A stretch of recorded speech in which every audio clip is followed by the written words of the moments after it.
Hi, it's Jonathan. Welcome to today's video where I'm going to talk about what happens when things don't go as we wanted, when we don't get the results that we wanted to get for our clients. Now, for me, on my journey, that was one of the hardest things for me to really get my head around and deal with.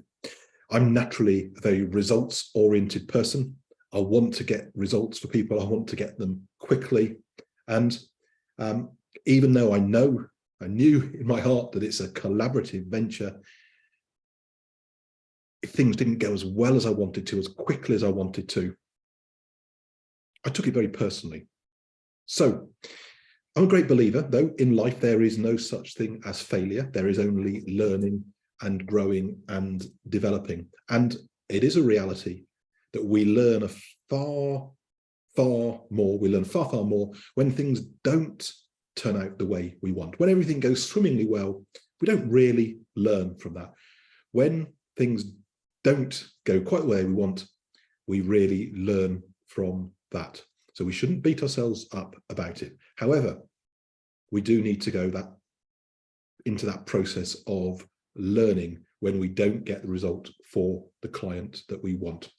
And there are 4 things that I do if I don't get the result that I want, or I don't get it as quickly as I want for a client. And, you know, we all love it when we get that message from a client that says, everything's gone well, I'm feeling great, it's amazing, your you know, whatever compliments they're giving you. It feels really, really good. You feel like you can walk on water. And I'm sure for most of us, we do get great results most of the time. I know I measure my clients and I do consistently get great results quickly, but there are times still, there have been times when it doesn't quite happen the way you want it to do. So what are the 4 things that I look at if I don't get the result that I want? So the first thing you really need to look at is the setup. Did you set the client up? Did you set yourself up for success? What do I mean by that? Really, that comes down to, did you get the client in the place where they felt confident that you could help them? Were they in a place where they felt sufficiently relaxed with you to get the best from their session with you? So did you do what you needed to do to set up that call right? Really look back and think about that. Think about, assuming you have a discovery call, a call up front before a session, which I really, really strongly suggest that you do. How was that call? Did you manage it well? Did you set them up for success? Did you manage their expectations as to how this process would be, what their outcomes would look like, what the timing would be? So really look back and think, did you set them up for success? Were they coming into this with their expectations set right, feeling good about you, feeling sufficiently relaxed? And then when you came into that session, were you set up right? Were you in the right mindset? Were you sufficiently focused? Had you tried to squeeze this appointment in when there wasn't really time, or it wasn't really the right situation to do that? So look at all of those things. Was the setup right? Because that is a huge part of getting success. If we don't get that right, we're really fighting an upward battle, an uphill struggle. So the second thing I'd encourage you to look at if you don't get the result you want was this the right client for you to work with? Was this the right client? And I know, particularly when you're starting up, you don't want to turn people away, but I am a huge believer in that we want to not only attract the right people, but we should and must say no to people when it doesn't feel right, where we don't have the experience, where we maybe don't think we can help that person, or where maybe just the chemistry just doesn't feel right. So was that the right client with you? Now, I look back earlier in my career when I was doing subcontract work. I was working for Marissa Peer's in-house team, and we would get clients coming to us for a session where we hadn't had that initial discovery call. So you had to very, very quickly build a rapport with those clients. So that was challenging in itself when you haven't had a setup and you haven't had that initial call with them. So you've got to build that rapport very, very quickly. But there were occasions, not very often, but there were occasions when there was somebody there on the other side of that screen doing that call with you.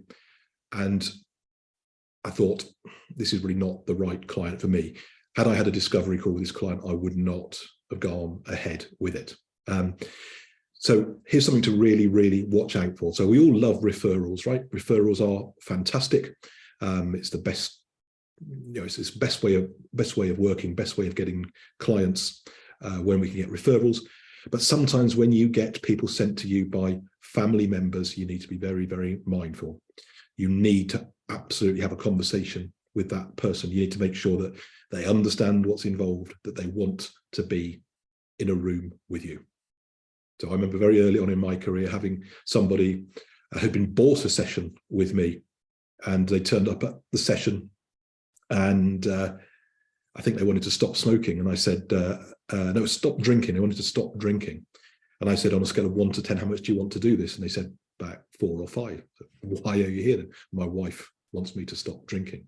Clearly, that's not a right client to be working with.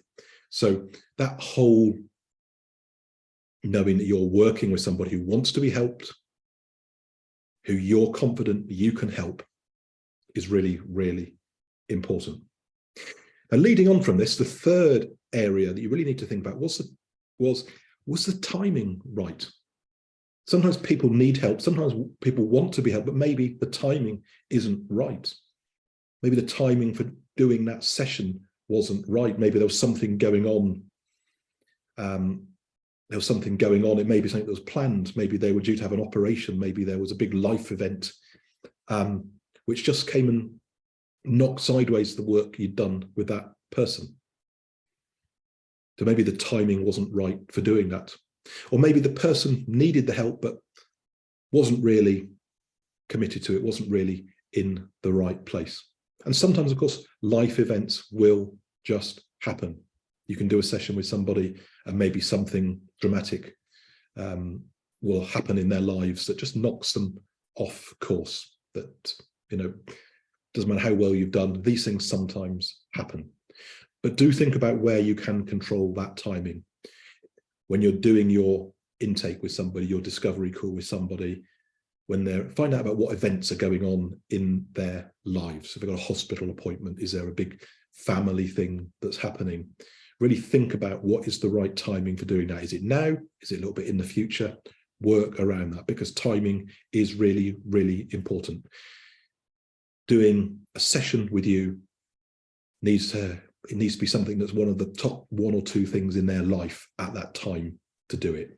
If there are other things going on that are going to trump that, the timing is not right.